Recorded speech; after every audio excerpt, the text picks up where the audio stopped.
當時酒店買嘅嗰啲家私電器啦，餐台、梳化、茶幾、電視櫃呢啲電視都係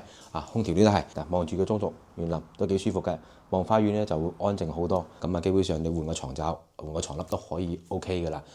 窗簾又做埋，空調呢啲全部都齊全嘅。Hello， 各位觀眾大家好啊，我係 Harry， 歡迎收睇卓勝頻道。同樣呢集都係嚟九龍灣呢邊同大家去揾啲筍嘢。大家之前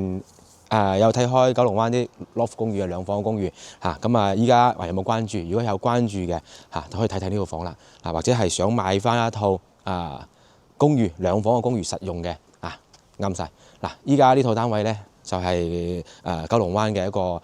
loft 公寓啦，價錢非常之平15萬8。如果係大家想買呢咁嘅單位嘅情況下咧，呢套單位可以直接攞落嚟得㗎啦唔錯，價錢非常之好咁相比翻對面嘅嚟講嘅話，相差10幾萬一套單位同樣都係 loft 兩房我哋依家咧就去上實地同大家睇翻回顧下呢啲戶型，睇睇今日呢套房你啱唔啱？如果啱嘅可以落手啦。我哋而家上面實地同大家睇睇先。上到嚟現場啦。其實九龍灣呢啲兩房公寓咧就真係拍咗好多次啦，有單位都第一時間同大家去分享去拍嘅。咁好似呢個單位真係啱先所講啦。如果係有呢個購房需求嘅，想買兩房公寓平平地嘅呢個單位直接攞得㗎啦15萬8。大家睇翻啦。同樣嘅呢度入戶門口呢啲嘢全部都係業主當時一個擺喺度嘅包括你抽油煙機嗰啲都還未開封，還未開始用嘅電磁爐，大家到時補翻一個就 O K 㗎啦之前係做過下民宿嘅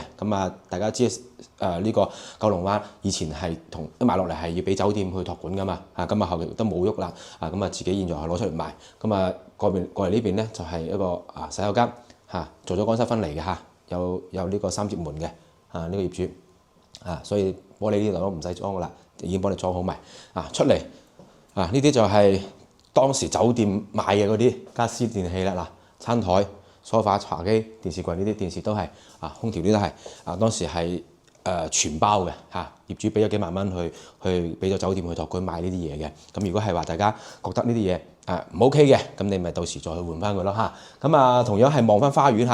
望花園景嘅價錢望花園景都抵啦望住個中軸園林都幾舒服嘅。望花園咧就會安靜好多上嚟2樓睇睇2樓就同樣啦，係同我哋之前睇嗰啲單位基本上係冇乜太大嘅差別㗎啦兩間房呢間客房同樣都係當時一個交標嚟㗎啦客房上邊還有一個位置可以用翻嘅過道偷個位置可以用翻基本上你換個床罩、換個床笠都可以 OK 㗎啦窗簾又做埋，空調呢啲全部都齊全嘅。呢邊咧就係2樓嘅主人房啦米8嘅床米8大床，呢啲該有嘅嘢全部都係有嘅只需要你換咗呢啲被罩係嘛，換咗啲被罩就 OK 嘅啦。佢呢個床褥咧，你睇下要唔要更換呢個床架就唔用喐唔到㗎啦咁你可以睇下需唔需要換咗啲床單同埋啲床褥呢啲啦好似呢啲單位你同我講，大家講翻嘅就係性價比啦，唔使講性價比肯定係好高㗎啦。你兩房嘅話喺